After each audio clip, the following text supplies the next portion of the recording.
नमस्कार दोस्तों, गोल एमपीपीएससी में आपका हार्दिक स्वागत है। हम लोग आज से पढ़े नमस्कार दोस्तों, गोल एमपीपीएससी में आपका हार्दिक स्वागत है। हम लोग आज से पढ़ेंगे यूनिट 10। हम लोग ऐसे करेंगे कि unit 10, unit 9, unit 8, unit 7 and so on. उधर से मैं एमपीजीके के करंट अफेयर्स के वीडियो आपके लिए डालता रहूंगा। और ये जो मेरे वीडियोस हैं यूनिट 10 के, ये बहुत छोटे छोटे रहने वाले हैं, तो आप लोगों को देखने में भी थोड़ा सा इंटरेस्ट बना रहेगा। तो चलिए शुरू करते हैं यूनिट 10 का पहला टॉपिक आज का। और ये जो टॉपिक है, मैं एक एक टॉपिक को छोटे छोटे पार्ट्स में डालूंगा, चाहे वीडियोस लंबे हों, लेकिन जो है यूनिट जो है आपकी छोटे छोटे वीडियोस में मैं कंप्लीट कराऊंगा। तो चलिए शुरू करते हैं, ठीक है। देखिए, तो हम लोग पढ़ेंगे यूनिट 10 प्रीलिम्स में। ध्यान रखिएगा, ये बहुत इंपॉर्टेंट टॉपिक है। इसमें constitutional body and non constitutional body और क्वाजी कॉन्स्टिट्यूशनल बॉडी, स्वायत्त संस्था, स्वतंत्र संस्थाएं, और ये सारी संस्थाएं जो हैं इसमें आएंगी। और इसको हम धीरे धीरे छोटे छोटे वीडियोस में समझेंगे। तो सबसे पहला जो टॉपिक है इसमें चुनाव आयोग। चुनाव आयोग मतलब election commission of India. I hope कि आप लोगों को दिख रहा होगा। अगर आप लोगों को नहीं दिखेगा तो आज आप वीडियो में कमेंट करके बताइएगा, तो मैं थोड़ा बड़े बड़े अक्षर को लिख दिया करूंगा।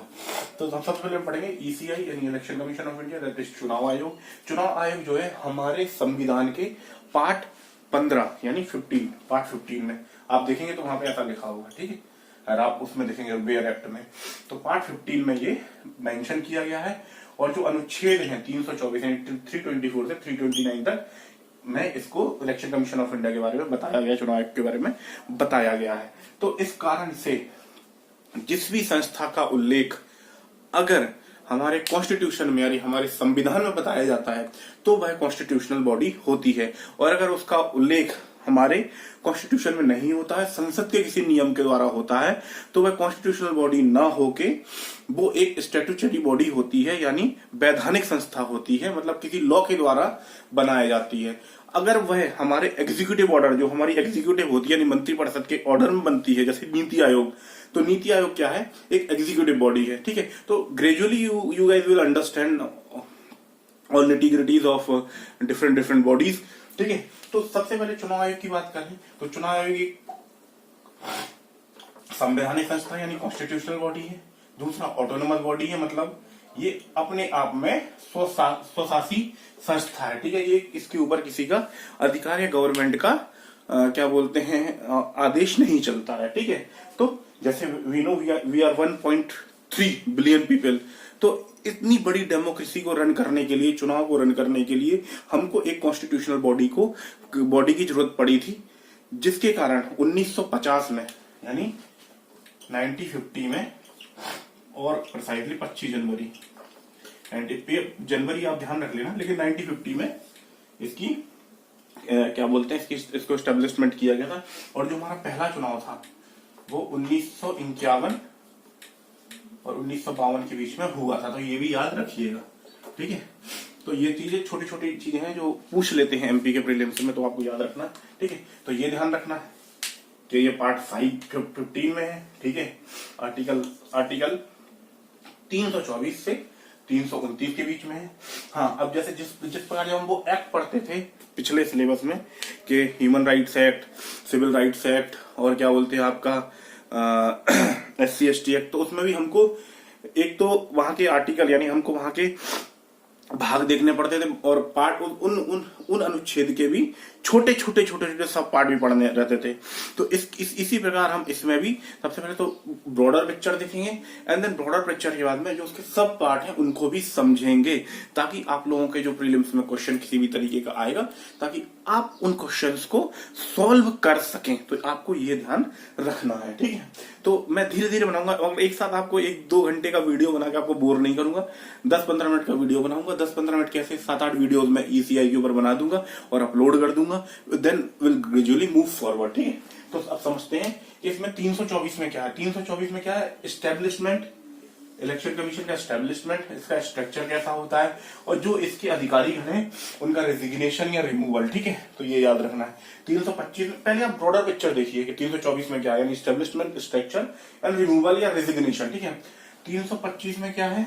डू नॉट डिस्क्रिमिनेट मतलब क्या होता है कि जब इलेक्शन रोल बनता है ना, जैसे आप किसी ना किसी मतदाता सूची में आप एनरोल होंगे, ठीक है, तो उस मतदाता सूची में आपकी धर्म, आपकी कास्ट, आपका जन्म का स्थान, आपका सेक्स, इसके मतलब जब वो इलेक्शन रोल जब बनते है, मतदाता सूची बनती है, तो उसमें किसी भी तरीके का डिस्क्रिमिनेशन नहीं किया जाता है, नहीं किया जाना चाहिए। ये जो हमको दिया गया 325 में दिया गया है, तो 324 समझ में आ गया आपको, एस्टेब्लिशमेंट, स्ट्रक्चर एंड रिमूवल, ठीक है। उसके बाद 325 में not discriminate on the basis of sex, place of birth, religion, caste etcetera, ठीक है, जब मतदाता सूची बनती है। 326 में क्या है, 326 में क्या हुआ था, पहले जो हमारा जो एडल्ट सेफ्रोनेज था उसको 21 साल किया गया था, ठीक है।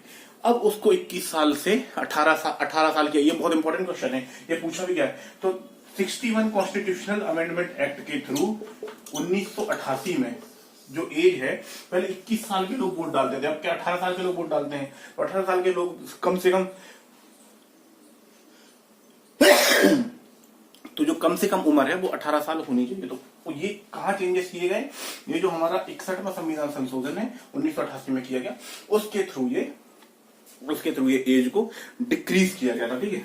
उसके बाद में 327 में parliament can make the law on for election commission. इसी प्रकार स्टेट लेजिस्लेचर यानी विधान क्या बोलते हैं आपका जो स्टेट की जो क्या बोलते हैं लेजिस्लेटिव असेंबली होती है, वो भी लॉ बना सकती है। 328 में दिया गया, 329 में दिया गया है कि कोर्ट क्या होता है इस प्रोसेस को, मतलब जो चुनाव का प्रोसेस है उसके बीच में इंटरफियर नहीं कर सकता है। तो अब आपको याद रखना, एक बार मैं रिवाइज करा देता हूँ।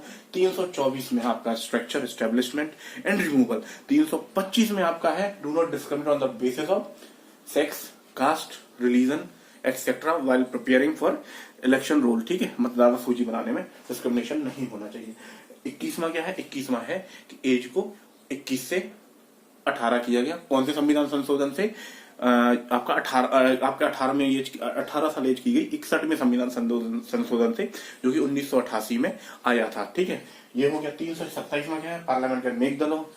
फिर दूसरा है फॉर क्या बोलते हैं इलेक्शन चुनाव के संबंध में। फिर इसी प्रकार स्टेट लेजिस्लेचर है ना, वहां का विधान परिषद मतलब स्टेट का विधान परिषद भी लॉ बना सकता है। और जो है आपका 329 में आपका है court can not interfere in election process, ठीक है।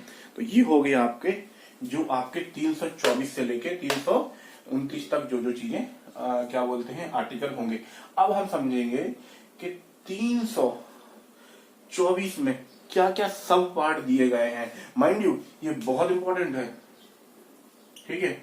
मतलब knowing this is okay, but we should know this सब पार्ट्स आल्सो। दैट आर्टिकल 324 1 2 3 4 5 6 है ना, इसको आपको ये भी जानना। तो आपको ये भी मैं याद करा दूंगा, जिस तरीके से आपको 324, 325, 326, 327, 328 और 329 याद करा है, उसी तरीके से मैं आपको 324 के सारे सब पार्ट्स याद करा दूंगा, ठीक है। तो 324 में सबसे पहले क्या है, स्टैब्लिशमेंट, ठीक है। फिर स्ट्रक्चर क्या होगा, ठीक है। और ये हो गया 302 में, 324 के 2 में। और फिर है 324 के 3 में क्या है, जो इलेक्शन कमीशन है उसका जो हेड होगा वो होगा चीफ इलेक्शन कमीशन, जैसे करेंटली सुनील अरोड़ा है, ठीक है। अब आप मुझे बताएंगे कि पहले क्या बोलते हैं election commissioner of India, chief election commissioner of India कौन थे, कमेंट बॉक्स में, ठीक है। ये बहुत इंपॉर्टेंट क्वेश्चन है, पूछ सकते हो आप, मेरे को बताना है, ठीक है। करेंटली सुनील कुमार अरोड़ा है, ठीक है। तो ये इसका ये हो गया कि 324 के 3 में हो गया कि सी यानी chief election commissioner will be head, chief election commissioner will be headed by chief election commission and currently Sunil Kumar Arora is our chief election commissioner, ठीक है। उसके बाद क्या होगा, appointment and resignation of officers, ठीक है। उसके बाद में ये 4 का है, 324 के 4 का। 305 का ये है कि रीजनल ऑफिसर्स, ठीक है। अपॉइंटमेंट ऑफ रीजनल ऑफिसर्स मतलब किसी स्टेट में चुनाव होते हैं तो वहां पे अपॉइंटमेंट करना, इस तरीके की चीजें हैं किसके द्वारा, प्रेसिडेंट के द्वारा, ठीक है। अब 325 में क्या है, 324 के 5 में क्या है, रिमूवल एंड रेजिग्नेशन, मतलब किस तरीके से हटाया जाता है। 324 के 5 में ये बताया गया है। 324 के 6 में ये बताया गया है कि president of India and governor of that particular state can appoint supportive staff of election commission. ठीक है, तो ये चीजें आपको याद रखना नहीं। 300 टोटल कितने आर्टिकल है? टोटल आर्टिकल है आपके 324, 325, 326, 327, 328, 329। ठीक है, टोटल कितने हो गए आपके? 6 आर्टिकल। अब 324 में भी 6 आर्टिकल है, जिसमें पहला है 324 का ए है स्ट्रक्चर स्टैब्लिशमेंट। 324 के 2 में है आपका स्ट्रक्चर, 324 के 3 में है आपका CEC will be headed by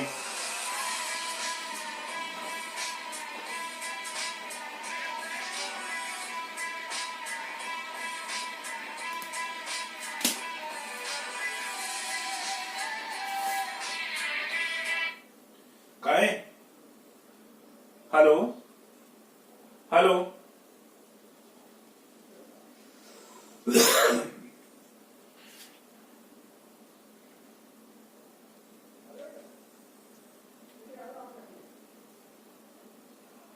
हाँ क्या कह रहे हैं?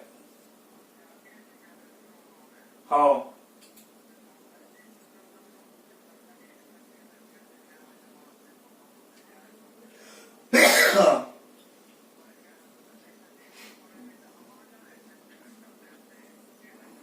नहीं, तुम एक काम करो, तुम घरे आ जाओ, हम देख ले यार। ठीक है, हाँ।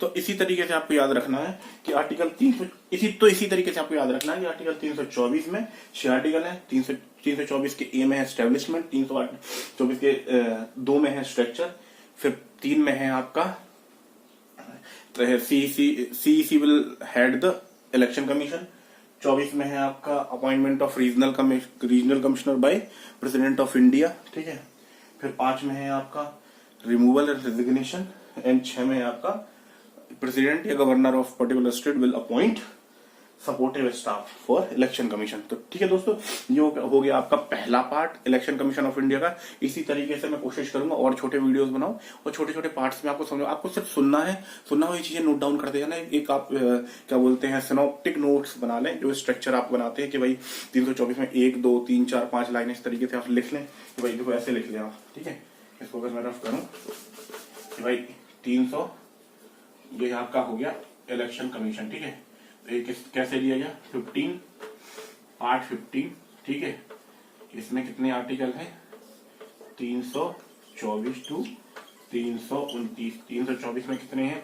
324 का ए सोन 6। इसमें क्या क्या दिया गया? इसी तरीके से 325, 326, 327 एंड 329 से आपको याद रह जाएगा। और इसके अलावा हम लोग करंट अफेयर्स भी इससे रिलेटेड कर लेंगे।